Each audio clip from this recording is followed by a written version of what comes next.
Bienvenue au podcast Astro, Mindset et Développement personnel. Je m'appelle Ambre, fondatrice de Inte-Ipso, et mon but est qu'ensemble on apprenne à se développer, à mieux se connaître soi-même, puis à prendre le contrôle du meilleur atout pour nous aider à améliorer notre vie. Vous l'avez deviné, notre mindset. Donc maintenant, laissez-moi vous montrer que toutes les réponses à vos questions existent déjà Inte-Ipso à l'intérieur de vous.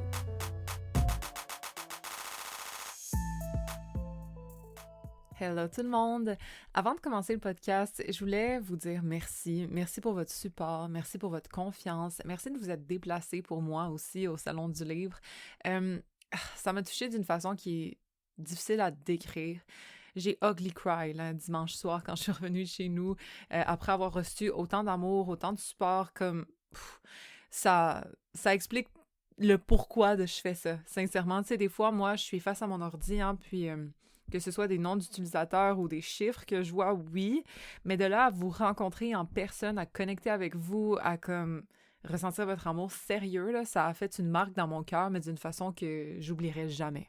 Et ça me donne envie de peut-être éventuellement faire des choses en personne. Là, c'est dans un futur très lointain, là. Je pense pas me mettre là-dessus tout de suite. J'ai d'autres projets, mais quand même, ça m'a montré la valeur, en fait, de la connexion humaine. Chose que j'ai pas tant, comme oui, c'est sûr qu'on se voit face à un écran, puis même juste ça me touche, mais de vous voir en vrai, puis comme que vous ayez pris le temps de vous déplacer pour moi, on dirait que, je sais pas, c'est vraiment venu hit mon petit chiron en balance, conjoint Vénus, I guess, je sais pas, mais ça a touché une corde sensible de me sentir autant valorisée par vous. Fait que sincèrement, merci mille fois, puis merci même à tous ceux qui ont pas pu se déplacer, comme I feel the love, puis ça m'a vraiment, vraiment guéri. Puis d'ailleurs, je l'ai déjà dit, là, mais mon business, en fait, tu sais, vous me dites souvent que je vous fais du bien, mais je vous promets que vous m'en faites plus. C'est un gros win-win. C'est très, très mutuel. Donc, merci à tout le monde pour votre support. Merci de m'écouter. Merci de me donner autant d'amour. Ça vient vraiment comme, voilà, faire du bien à l'intérieur, mais d'une façon qui est difficilement explicable. Donc, bref. Sur ce, on va passer à l'épisode, mais je voulais juste prendre le temps de vous remercier parce que profondément, ça m'a touchée d'une façon qui, voilà, c'est dur à dire, mais croyez-moi que je le ressens.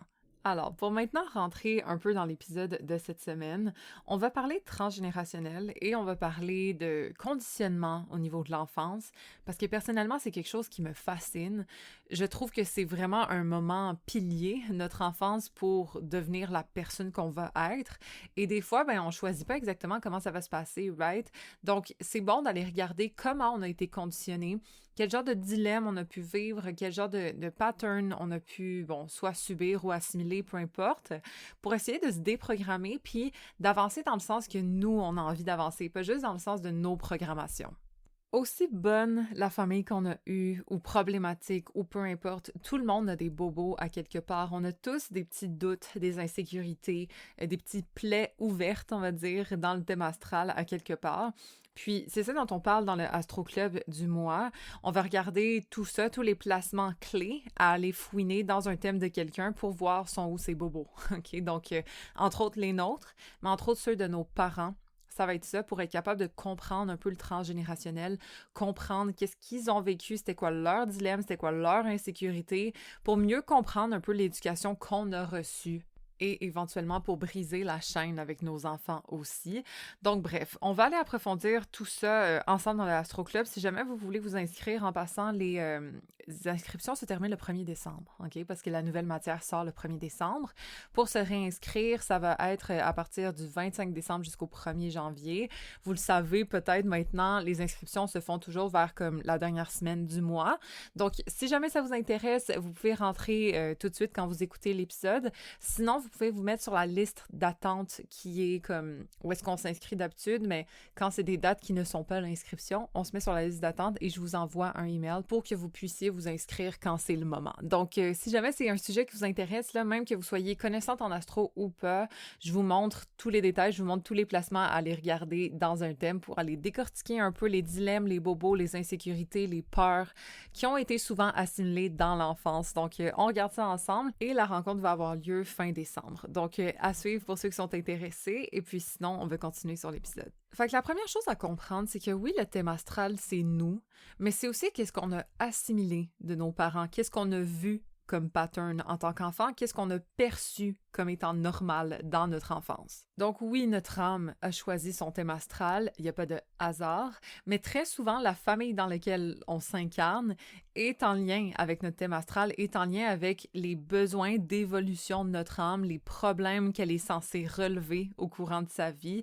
C'est tout relié, on s'entend. Mais donc, très souvent, si jamais on doit, exemple, travailler notre réactivité, mais ça se peut qu'on vienne dans une famille qui est très réactive, exemple, et que soit au courant de notre vie, on doit travailler notre patience, on doit, comme, tu sais, faire attention à comment on dit les choses, etc. Ça fait partie de notre évolution, mais c'est pas pour rien qu'on vient, exemple, dans une famille qui va être plus réactive ou pas réactive du tout, qui nous fait internaliser notre colère et qu'on doit apprendre à l'extérioriser d'une façon saine, exemple. Comme nos défis sont en lien avec notre famille parce que, encore une fois, il n'y a pas de hasard. Mais le but, c'est de ne pas subir ces conditionnements-là, puis juste d'agir par automatisme. Comme vous le savez, moi, j'aime bien quand on navigue notre vie d'une façon consciente.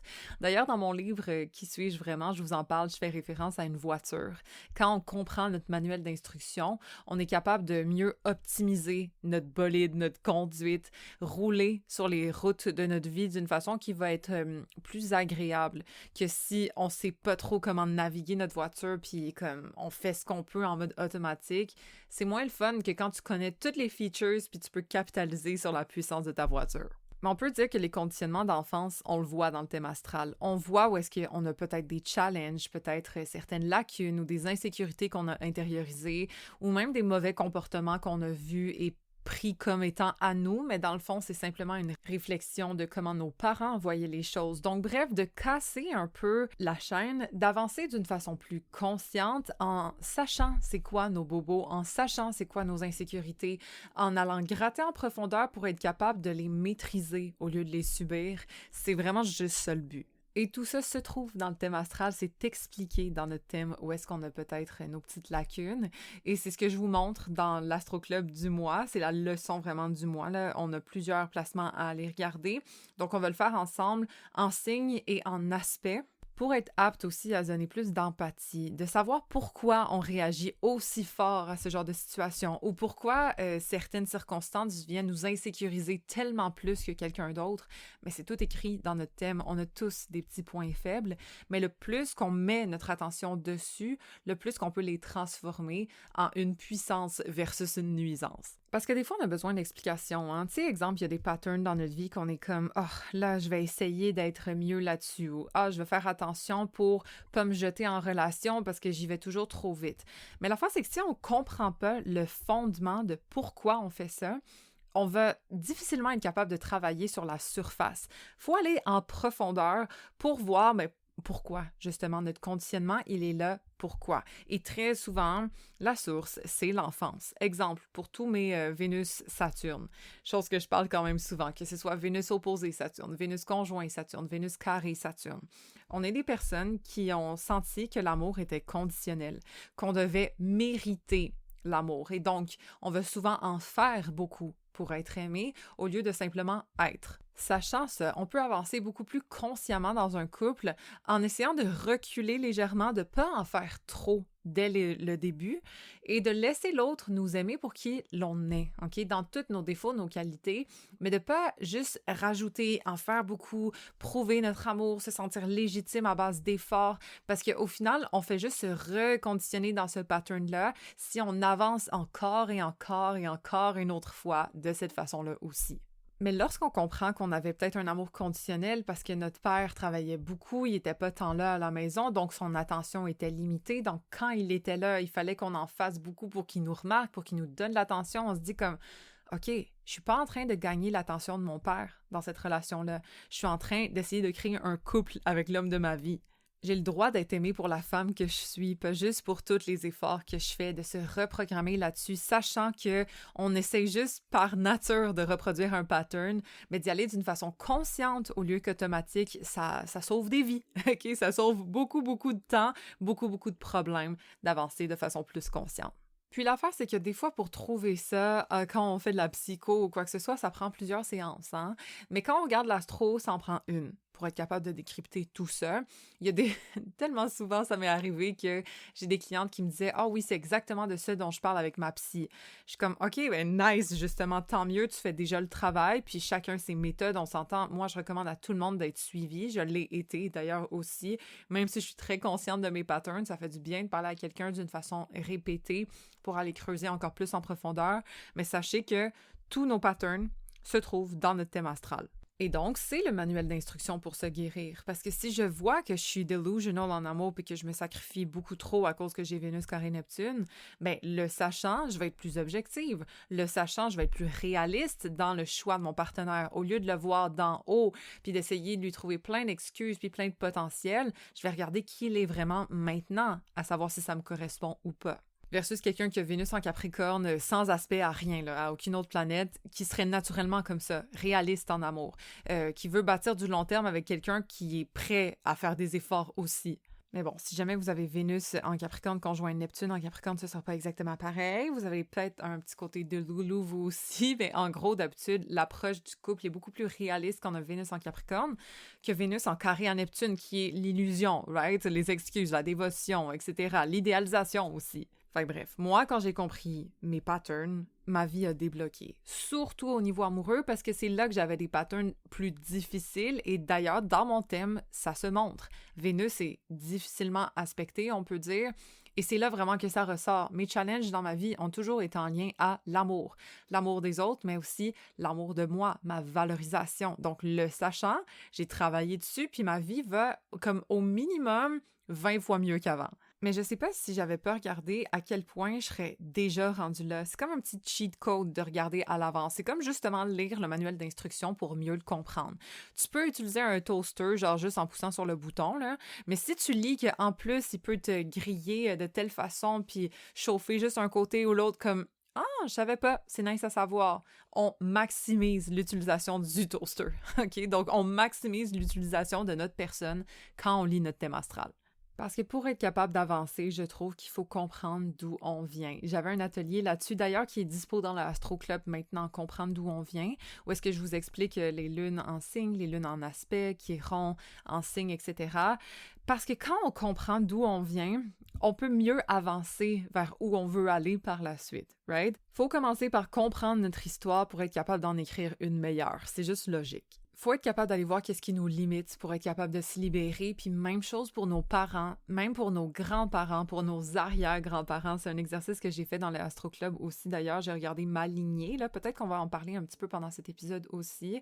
Mais on comprend puis on a plus d'empathie, même avec leurs lacunes. Même si on a, je sais pas, des parents qui nous ont fait subir l'horreur, là, d'aller voir leur thème, on va mieux comprendre. Puis ça veut pas dire qu'on excuse ou qu'on tolère, mais on va comprendre quand même. Puis ça, honnêtement, je trouve que ça libère soi. Pas nécessairement l'autre, mais notre perception et aussi notre histoire. Puis d'ailleurs, quand on veut évoluer, souvent, on va voir l'avenir. Hein? On va voir, exemple, comment on veut faire avec nos enfants. On va voir comme la suite de notre vie, etc. Mais de regarder derrière, des fois, ça peut juste amener de la closure, surtout quand on regarde le thème. Pour voir les patterns psychologiques de nos parents, leurs bobos, leurs blessures.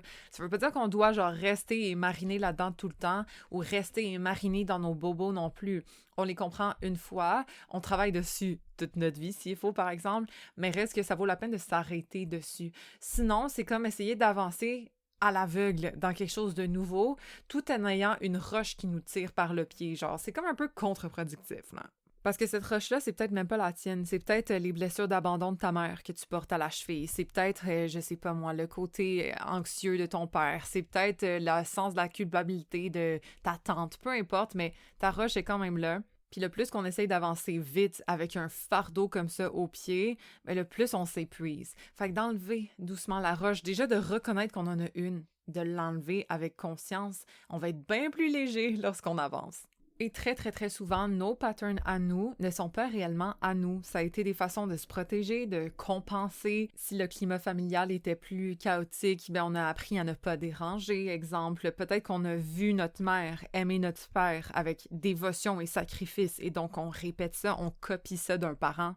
Des fois, notre hypersensibilité ou notre détachement, c'est juste des coping mechanisms face à notre enfance, justement. C'est très, très ancré là-dedans. On peut pas s'en sortir, OK? C'est pour ça que c'est le fun d'aller regarder là-dedans pour démystifier le tout et avancer d'une façon plus légère par la suite. Parce que le thème de nos parents nous ont forgé aussi, tu sais, je veux dire, si on a été élevé par 2 lions, puis nous, on est balance, nécessairement, on s'est fait plus petite parce que ces 2 parents-là prenaient plus de place, exemple. Si on a été élevé par un vierge puis une capricorne, ben nécessairement, les attentes sont élevées. Nécessairement, on va être quelqu'un qui se tape un peu plus sur la tête, puis c'est sûrement montré dans le thème astral aussi. Tu sais, des fois, c'est juste la différence qui peut créer des bobos. Pas nécessairement comme une enfance traumatisante, là. C'est pas obligé d'être comme ça. Des fois, c'est simplement on s'est senti incompris ou on s'est senti pas pareil que notre famille. Tu sais, des fois, peut-être qu'on nous qualifiait de trop intense. Mais dans le fond, on a juste appris qu'il fallait que je parle plus fort pour être entendu. Il fallait que je prenne plus de place parce que sinon, on m'étouffait. Peut-être que oui, on est distante en amour ou on se détache quand même facilement, mais c'est parce qu'on a appris que si on s'attache, on souffre parce qu'on avait un parent peut-être qui était instable ou incohérent. Ou que, on est vraiment une femme forte qui prend sur elle. OK, mais il y a eu personne pour m'enlever le poids sur les épaules, exemple. J'ai pas eu le choix de m'en mettre parce que sinon, il y avait rien d'autre comme option. C'est un peu normal, right?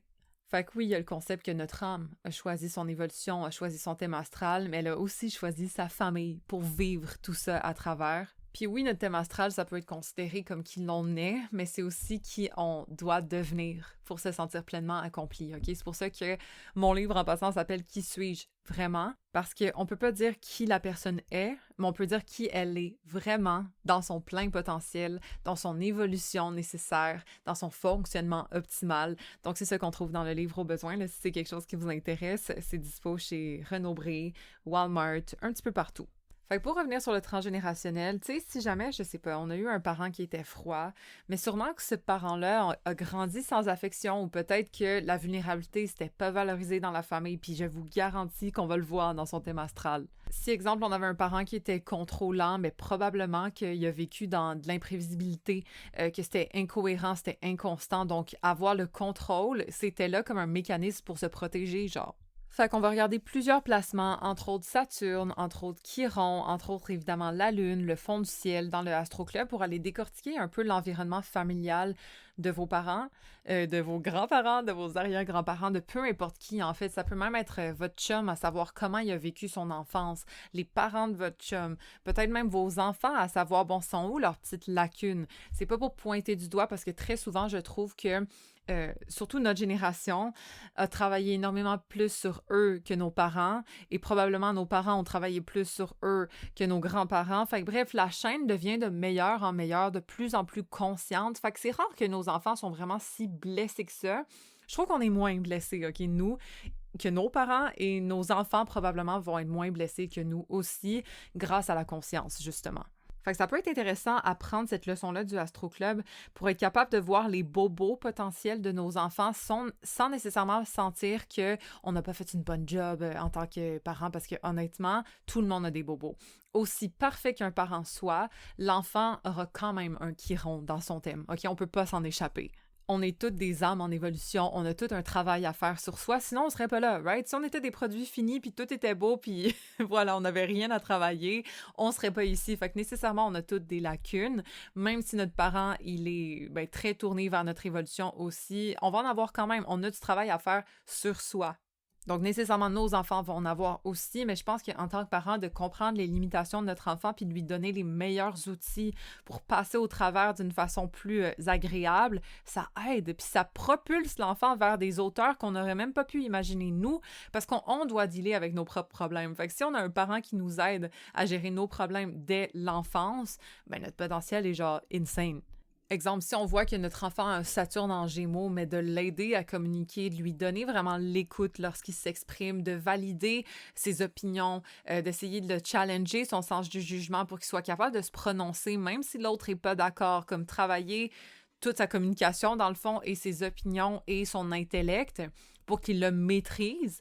Mais mon Dieu, à son retour de Saturne, là, cet enfant-là, Chris, il va être in business. Hein? Ça va bien se passer pour lui parce que justement, il aura travaillé dès l'enfance, dès jeune, à maîtriser sa petite lacune de Saturne. On a tous Saturne dans notre thème, right? Certaines personnes, ça va être la communication. D'autres personnes, ça va être le courage. D'autres personnes, ça va être la vulnérabilité qui va devoir être maîtrisée. Mais quand on le sait, on peut travailler dessus, soit en tant qu'adulte ou soit en tant que parent à aider notre enfant à travailler dessus aussi. Bref, de toute façon, pour les enfants, là, il va y avoir une autre capsule dans le Astro Club éventuellement pour savoir quel genre d'outils leur donner pour les aider à se sentir encore plus entiers. Ça s'en vient, c'est pas tout de suite. Je pense pas que ça va être le mois prochain non plus, mais éventuellement, là, c'est sûr que je vais faire quelque chose là-dessus parce que je trouve que c'est une matière qui est très, très, très précieuse. Donc, ça va sortir éventuellement. Je vous reviendrai là-dessus de toute façon. Fait qu'à travers ce podcast, je vous encourage à aller sortir le thème astral de vos parents pour voir s'il n'y a pas des patterns qui se répètent, OK? Que ce soit des planètes en signe, que ce soit des chirons au même endroit, que ce soit certaines choses qui vont, voilà, ressortir. Personnellement, je sais que chez mon père, j'avais des similitudes au niveau de mes bobos. Quand je regarde le thème astral de mon père, je sais qu'il avait lui aussi Vénus conjoint Chiron. C'était pas dans le même signe, évidemment. C'était en Sagittaire dans son cas. Mais je sais que l'amour de lui, comme l'amour de soi, c'était quelque chose qui était très sensible chez mon père. C'était pas nécessairement quelqu'un qui avait beaucoup d'estime de lui. Et pourtant, c'était un homme qui était très charismatique, supposément une grande confiance, mais pas tant d'estime. C'est un peu mon cas, d'ailleurs. Donc, sûrement quelque chose de transgénérationnel qui s'est transmis malgré moi. Et le plus que je travaille ça, le plus que je dois guérir la blessure de mon père indirectement, right? D'ailleurs, c'est souvent l'inverse, dans le sens que quand on a un bobo qui est similaire à nos enfants, le plus que nous, on travaille dessus, nécessairement, le plus on encourage nos enfants à ne pas avoir cette blessure-là, ou du moins à travailler dessus aussi, à normaliser la chose, à la rendre plus agréable, OK? Fait que ça peut être un encouragement pour nous à travailler sur soi quand on sait qu'on est l'exemple de nos enfants qui ont peut-être le même genre de petites blessures. D'ailleurs, je l'ai souvent vu en consultation, exemple, une femme qui avait de la difficulté à exprimer ses besoins. Son enfant avait peut-être une lune en carré à Mercure, donc communiquer ses besoins, c'était pas nécessairement évident non plus, parce que c'est un pattern qui a été assimilé. Fait qu'encore une fois, c'est pas pour mettre la culpabilité sur le parent, là, c'est pas volontaire, on a toutes nos petites lacunes, mais reste que ça encourage d'autant plus l'adulte à travailler sur ça, puis à se montrer plus vulnérable, puis à parler à voix haute de qu'est-ce qu'elle ressent, si elle sait que sa fille la regarde puis prend exemple sur elle, right? Donc, ça peut être un incitatif à ce niveau-là.